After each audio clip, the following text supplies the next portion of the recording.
राधे राधे भगवत प्रेमियों। आज मैं आप सबों के समक्ष फाल्गुन मास के शुक्ल पक्ष में आने वाली रंग भरी आंवलकी एकादशी व्रत कथा लेकर आया हूँ। रंग भरी आंवलकी एकादशी बड़ा ही पावन व्रत है। यह व्रत हमारे जीवन में उन्नति का मार्ग प्रशस्त करता है। हिंदू धर्म में एकादशी का अत्यंत महत्व है। इस एकादशी के प्रभाव से व्यक्ति के जीवन में आने वाली समस्त बाधाएं दूर हो जाती है। तो इस एकादशी व्रत की कथा इस प्रकार है। एक बार धर्मराज युधिष्ठिर ने भगवान श्री कृष्ण से पूछा, हे माधव, फाल्गुन मास के शुक्ल पक्ष में आने वाली एकादशी का क्या नाम है एवं इस व्रत का क्या प्रभाव है।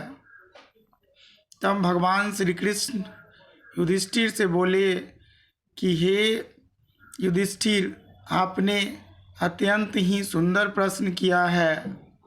यह एकादशी व्रत अति उत्तम है। यह हमारे जीवन में रंग भरने वाला है एवं हमारे जीवन के समस्त सुखों को प्रदान करने वाला है। यह हमारे जीवन में अध्यात्म का मार्ग प्रशस्त करता है।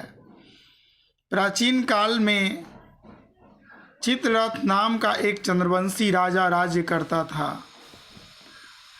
उसके राज्य में सभी धार्मिक थे। वे सभी एकादशी का व्रत बड़े ही निष्ठापूर्वक रूप से पालन करते थे। एक बार की बात है, राजा चित्ररथ एक दिन शिकार करते करते जंगल में बहुत दूर चले गए। वहाँ उन्हें बहुत सारे जंगली डाकुओं ने घेर लिया तथा उन पर वार करने लगा। पर राजा के द्वारा किए गए एकादशी व्रत के प्रभाव से उन जंगली डाकुओं के अस्त्र शस्त्र निस्तेज होने लगे और राजा पर उसका कोई प्रभाव न पड़ सका और उन डाकुओं के सारे शस्त्र प्रभावहीन हो गए। पर अचानक राजा अचेत होकर गिर पड़े। उसी समय उनके शरीर से एक दिव्य शक्ति प्रकट हुआ। उसी शक्ति ने उन सभी जंगली डाकुओं और लुटेरों को मार गिराया तथा पुनः राजा के शरीर में समाहित हो गया। उसी समय अचानक राजा का चेतना वापस आ गया और वह उठकर बैठ गया एवं अपने जान की रक्षा करने वाले को पुकारने लगा। तभी वहाँ आकाशवाणी हुआ, हे चित्ररथ, तुम्हारी रक्षा किसी और ने नहीं किया है। तुम्हारी रक्षा तुम्हारा है। तुमने आंवलकी एकादशी व्रत का जो निष्ठापूर्वक पालन किया, इसी के प्रभाव से तुम्हारे शरीर में एक दैवीय शक्ति प्रकट हुआ है जो तुम्हारे शत्रुओं को मार गिराया है और उसके पश्चात वह पुनः तुम्हारे शरीर में समाहित हो गया है। राजा ने उस दैवीय शक्ति को मन ही मन प्रणाम किया तथा धन्यवाद प्रकट किया।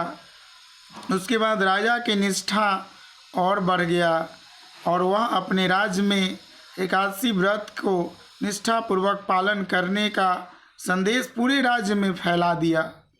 इस प्रकार जो भी व्यक्ति फाल्गुन मास के शुक्ल पक्ष में आने वाली रंग भरी आंवलकी एकादशी का व्रत करता है या कथा का श्रवण करता है या पठन करता है, उसे सभी प्रकार के संकटों से छुटकारा मिल जाता है एवं उसके जीवन के सारे क्लेश मिट जाते हैं।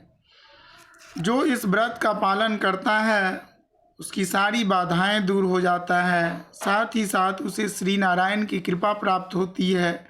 उसके जीवन में अध्यात्म का प्रवेश हो जाता है एवं जीवन के सभी सुख प्राप्त हो जाता है। जीवन के बाद श्री हरि के धाम में स्थान प्राप्त होता है। इसी दिन भगवान श्री विष्णु के वाणी से एक बूंद का प्रस्फुटन हुआ था तथा उस बूंद से आंवले के वृक्ष का जन्म हुआ था। इसलिए इस एकादशी को आमलकी एकादशी भी कहा जाता है। इसी दिन भगवान शिव माता पार्वती को काशी में लेकर आए थे तथा काशी में रंगों से उत्सव मनाया गया था। इसी कारण इसे रंग भरी एकादशी भी कहा जाता है। इसी दिन से काशी में होली प्रारंभ हो जाता है तथा सर्वत्र उत्सव मनाए जाते हैं। यह रंग भरी एकादशी हमारे जीवन में सुख, शांति, समृद्धि एवं आत्मसंतुष्टि का संचार करता है। यह अत्यंत ही मंगलदायिनी है। अतः इसे अवश्य ही सभी को इसका पालन करना चाहिए। इस प्रकार रंग भरी एकादशी की कथा संपन्न होती है। जय श्री कृष्ण। राधे राधे।